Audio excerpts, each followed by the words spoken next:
bad boy. I got this. What you don't know.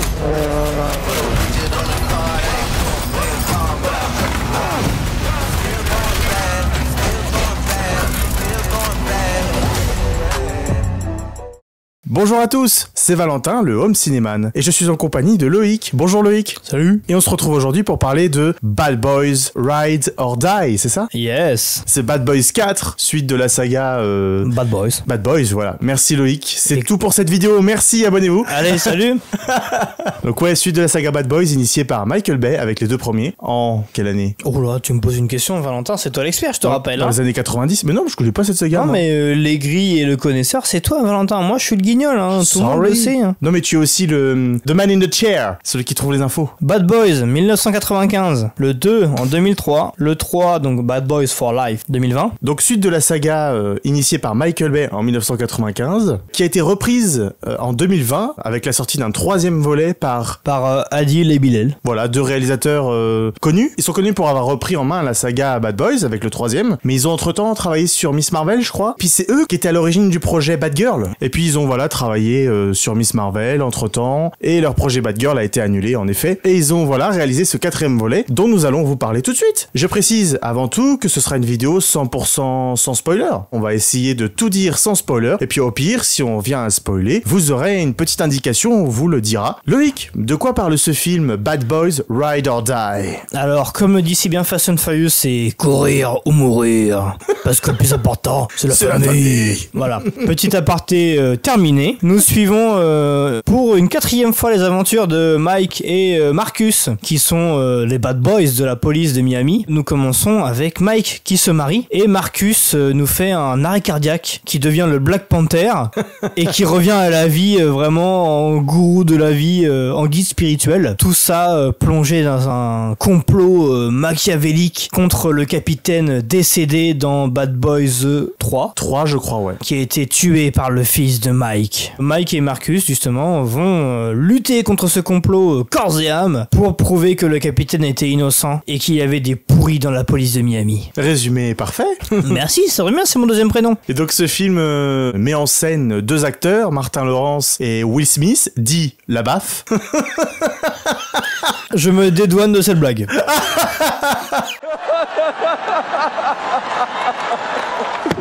Oh wow! Oh wow! Wow! So I will say to you, Chris, I apologize to you.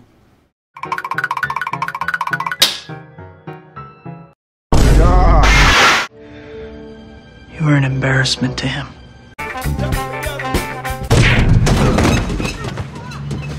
My back! Oh, my back! I'm gonna put some dirt in your eye. Watch out! Watch out!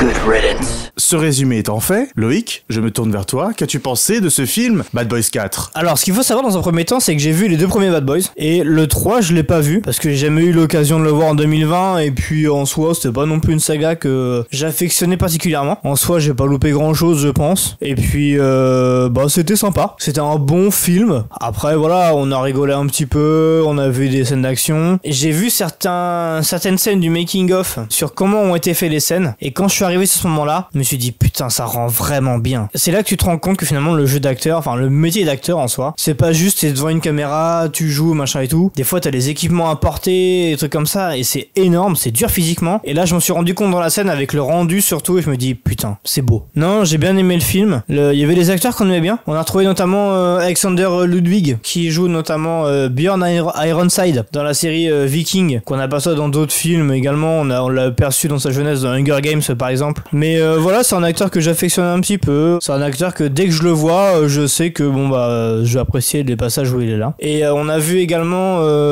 l'unique, le seul Mr. Fantastic des 4 Fantastiques originels d'ailleurs. C'est pas Pedro Pascal, le prochain Monsieur Fantastique? Le prochain peut-être, mais le vrai, l'unique, le vrai, le seul, l'original, avec la Torche Humaine en tant que Chris Evans, la Femme Invisible en tant que Jessica Alba et la Chose en tant que je ne connais pas son nom. C'est le mec qu'on oublie tout le temps. Voilà. Tout ça pour vous parler un peu du casting un petit peu. Donc non, c'était un film que j'ai plutôt bien apprécié. Et toi Valentin, comment tu pensais de ce film? Bah moi j'ai trouvé ça moyen moins. Parce que moi j'avais déjà vu Bad Boys 3 et déjà c'est un film que j'avais vu au cinéma en 2020, juste avant le Covid. Hein. Du coup je m'en souviens parce que c'était juste avant le Covid et que après on n'a pas vu de film pendant longtemps. Mais je me souviens pas du tout de qu'est-ce qu'il y avait dans ce film ou quoi, ça m'a pas marqué du tout parce que c'était insignifiant, insipide, voilà, aucun intérêt. Pareil pour là, je trouve c'est sympa hein, sur le moment, c'est pas désagréable. Comme tu disais, voilà, il y a des bons trucs, mais tu vois les gunfights, les scènes d'action, rien d'intéressant à se mettre sous la main, à part ce que tu mentionnais, voilà, sur la technique particulière qu'ils ont utilisée à la fin. Je vois pas trop l'intérêt du truc. Le reste des scènes d'action, à part ce que tu as mentionné, c'est banal, non notable. Bah surtout que la scène d'action justement dont j'ai parlé juste avant, ça faisait vraiment comme si c'était dans un FPS en fait. Ouais, bah on peut y venir si tu veux tout de suite. Et donc pour ceux qui savent pas, les FPS c'est des jeux de tir à la première personne. First personal shoot. Je crois, c'est ça. Ouais. Donc en fait, ouais, on a juste le flingue devant nous et toi, du coup, t'as juste à viser et tu tires quoi. C'est vraiment intéressant du coup ce montage, cette manière de réaliser la scène en tout cas. Quand on regarde les vidéos de making of, justement, on voit la caméra qui se tourne sous un mouvement. D'un coup, tu vois la tête de Will Smith ou Martin Lawrence qui sont vraiment hyper concentrés. D'un coup, ça tourne. Hop, t'es sur le flingue, c'est toi qui tires. Enfin, c'est vraiment impressionnant. Les effets de ralenti, même là et à d'autres moments, c'était vraiment intéressant pour le coup. C'est pas les effets ralentis abusés, un peu comme Zack Snyder parfois il fait. Mais le ralenti, c'est que les ralentis drôles, notamment bah là, à ce moment-là où il essaie de manger un Skittle. Finalement, il y a le Skittle noir qui vient taper le Skittle rouge. Et il fait ah, j'ai failli manger un truc, enfin un Skittle noir. On aurait dit une crotte de chèvre ou je sais pas quoi. C'était drôle. Parce que c'est comme les dragibus. Pas beaucoup de monde n'aime les dragibus noirs. Mais là, non, j'ai trouvé ça intéressant, les scènes d'action en général. Et surtout, bah évidemment, la scène dont j'ai parlé à la fin, justement sur l'effet FPS, c'était très intéressant. Justement, la scène d'action finale en FPS. En fait, on n'a pas précisé que Will Smith, il a une armature accrochée au torse qui fait que il a la caméra juste devant lui à la place du pistolet et qu'en fait ça fait une vue subjective parce qu'on a l'habitude au cinéma d'avoir des vues subjectives sur les individus. Par exemple, on en avait parlé dans le débrief sur Challengers, ouais, où on avait une vue subjective à la place de la balle de tennis. Oui, c'était super ça. Ouais, c'était super. Bah là c'est un peu la même chose où en fait on a la vue subjective à la place du flingue. Ouais, non mais franchement c'était vraiment intéressant ce procédé et... Mais en fait tu vois, là ça révèle le peu de choses intéressantes qu'a le film pour moi, de notable. Tu vois, il y a vraiment ça qui... Je sais même pas si c'est inédit, je pense que ça a déjà dû être fait. Possible, mais en tout cas pas sur un film de ce gabarit-là. Mais c'est pas courant. Non, c'est sûr que c'est pas courant et du coup c'est pour ça qu'on le note aussi. Mais pour revenir sur le film en général, à part le caméo de Michael Bay que j'ai bien aimé. Oui, mais moi j'avais pas capté au début, c'est toi qui me l'as dit en plus que c'était Michael Bay, ouais. On voit un Michael Bay sauvage dans une voiture qui a failli renverser Will Smith. C'était marrant. Qu'est-ce qu'il y a d'autre de notable dans ce film? Des petites références par-ci par-là, des films populaires, notamment Highlander, des trucs comme ça. Moi j'avoue que j'ai beaucoup rigolé quand il m'a fait ça. En plus Highlander, le premier du nom, j'affectionne beaucoup. C'est partie de mes films préférés all time. Voilà, il y avait des petits trucs comme ça qui étaient rigolos. Ouais, mais tu vois ce délire là de Martin Lawrence de dire ah je suis immortel machin, bon c'est rigolo sur le moment mais bon c'est pas très pertinent, c'est pas très... Non mais bon ça faisait... Après ça fait partie du fun entre guillemets du Martin Lawrence. Enfin et vraiment c'était le meilleur moment de sa vie, mourir en fait au final. On spoil pas, c'est au tout début du film. Oui c'est ça. Et puis comment dire, finalement c'est un gourou en fait, il devient limite un gourou, c'est lui qui conseille, c'est Rafiki en fait littéralement. C'est lui qui conseille Will Smith, donc on peut comparer du coup à Simba pour le coup. Vraiment. Tu vas loin là. Ouais non mais ouais non, c'est pour dire du coup pour continuer sa métaphore avec le roi lion. Après moi de ce que je me souviens des Bad Boys, Martin Lawrence c'est souvent le gars un peu plus drôle, pendant que Will Smith c'était le gars justement hyper baston, machin, hyper sérieux. Mais je sais bien, mais voilà, c'est rien qui mérite un deuxième visionnage quoi. Non du tout, mais bon après tu passes pas non plus un mauvais moment dedans. Non mais c'est pas ce qu'on a dit. Mais pour le coup tu vois ils ont fait une bonne utilisation des Skittles, eux, contrairement à Shazam 2 où ils ont utilisé pour nourrir des licornes, putain. Ne remets pas le couteau dans la plaie. Non mais j'ai pas besoin. En fait je pense que ce film là il se coupe un petit peu des Bad Boys sérieux mais encore vachement juvénile. Et là du coup il est beaucoup plus sérieux avec l'arrêt cardiaque de Marcus, avec les problèmes de santé justement qu'il a à force de bouffer et de boire n'importe quoi et trucs comme ça avec l'âge. Oui mais je trouve que c'est pas traité sérieusement après justement. Ils reviennent vite dans le sentier justement des Bad Boys, et ce que je trouvais dommage d'ailleurs parce que justement c'était plutôt intéressant de voir ce côté un peu dramatique justement dans cet univers là. Je dois remplir mon rôle d'aigri habituel. De toute façon on a l'habitude, donc on attendait que ça. Voilà. Parce qu'en fait depuis tard tu me laisses parler tout seul. Mais c'est pour ça que je t'interromps pas parce que... oui j'en profite parce que d'habitude je suis coupé au montage. Forcément là, avec tout ce que t'as parlé, il y a forcément des moments où... Non mais voilà, vous écoutez messieurs dames, je suis coupé au montage, je suis censuré. Hashtag je suis Loïc. Je suis Loïc. Hashtag libéré Loïc. Ça je vais le garder du coup.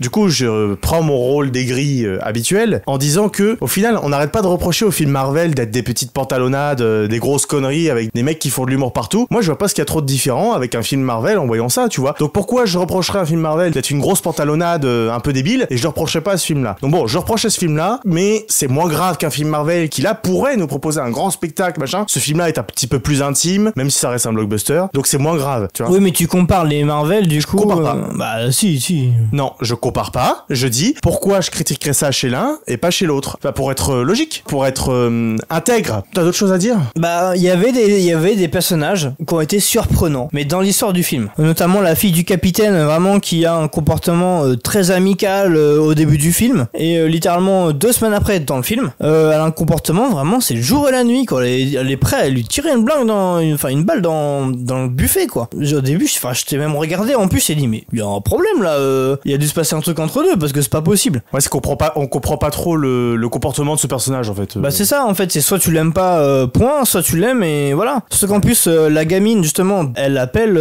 tonton Mike, tu vois. C'est pas n'importe qui, tu vois, et c'est la petite fille du capitaine. Enfin bref, il y a une relation quand même entre eux. C'est pas rien. Donc ouais, les relations sont un petit peu bizarres dans ce film. C'est ça. C'est Et pareil, pour rebondir sur ça, tu vois, le fils de Will Smith. Ouais. Donc dans Bad Boys 3, en fait, il commet des exactions et au début de ce film-là, il est en tôle. Il se passe des choses dans ce film-là, dans Bad Boys 4, qui font que Will Smith reprend contact avec son fils. Et en fait, la relation qu'ils ont tous les deux, en fait, elle est déjà expédiée, c'est très succinct. Et puis vraiment, énormément cliché. Encore une fois, pas trop d'intérêt, déjà vu 1000 fois. Ce qui se passe pour ce personnage-là à la fin du film, pareil, non notable. Vraiment, c'est insignifiant, quoi. Tu t'es attaché à ce personnage, toi, au fils de Will Smith? Bah non, mais en fait j'ai eu de l'espoir que ça se finisse autrement. Pour moi, ça allait pas se finir comme ça allait se finir un peu mieux, mais bon. Après, Oui, mais là, voilà, c'est une fin bateau, c'est normal. Pour ceux qui ont vu le film, on peut dire que c'est une fin bateau.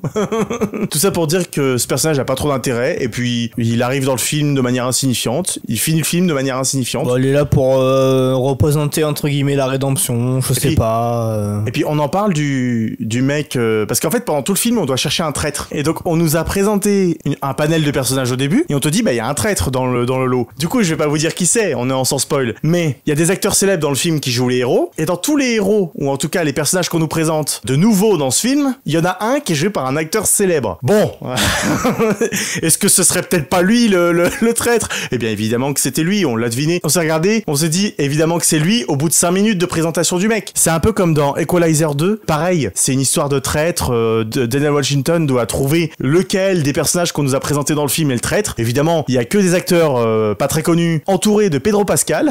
Après, Pedro Pascal à ce moment-là était moins connu en tout cas. Oui, mais imaginons tu regardes le film aujourd'hui même. Oui, mais à sûr. l'époque aussi, je veux dire, c'est la tête la plus. Il avait déjà fait Game of Thrones, donc en fait c'est déjà la tête la plus connue du spectateur. Tu te dis, bah si Pedro Pascal est dans ce film et au vu du peu de scènes qu'on le voit au tout début, bah évidemment qu'après c'est le méchant. J'avais complètement oublié qu'il avait fait Game of Thrones. C'est la vipère. Oui, bah celui qui se fait aveugler et tuer en fait par la montagne. Bah, plus qu'aveuglé, ouais.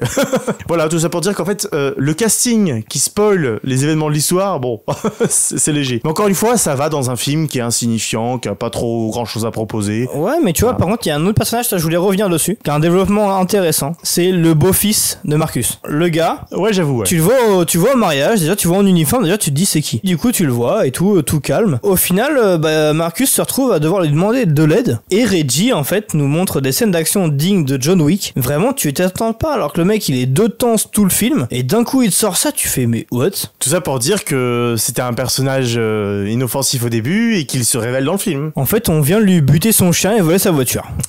Ça me rappelle quelque chose. Eh bien, pour conclure cette vidéo, Loïc, recommandes-tu d'aller voir ce film et qu'en as-tu pensé finalement? Bah écoute, moi je dirais allez-y, allez voir ce film. Vous passerez un bon moment devant. Puis je pense que sur Sens Critique, je mettrai une petite note sur 10 de 6. Ça ira pas plus loin parce que pas un film non plus transcendant, mais ça reste un bon film malgré tout. Donc un bon petit 6 sur 10, c'est déjà bien. Et toi Valentin, conseilles-tu ce film? Quelle note donnes-tu sur 10 sur Sens Critique? J'admets que c'est un bon moment passer au cinéma. Après, moi personnellement, j'aspire à aller au cinéma pour passer plus que juste un bon moment. Voilà, c'est tout ce que je dis. Ça reste un bon moment quand même, oui, effectivement. Pour la note, pour moi, c'est pas la moyenne parce que voilà, y a rien qui mérite de le surclasser par rapport aux autres. Rien ne justifie de le noter plus haut que la moyenne parce qu'il n'a, voilà, comme je l'ai dit, rien à proposer de bien intéressant. Mesdames et messieurs, les grilles de la vidéo. Du coup, pour la note, ce serait un 4 sur 10. Voilà, juste avant la moyenne. Mais non, mais là, vous le voyez pas, mais là, je secoue la tête pour dire non, mais où on est? Valentin, vraiment, est très sec ces derniers jours pour noter les films. Je sais pas ce que t'as dans le cul en ce moment, sincèrement, ton comportement, tes paroles, des fois me font flipper.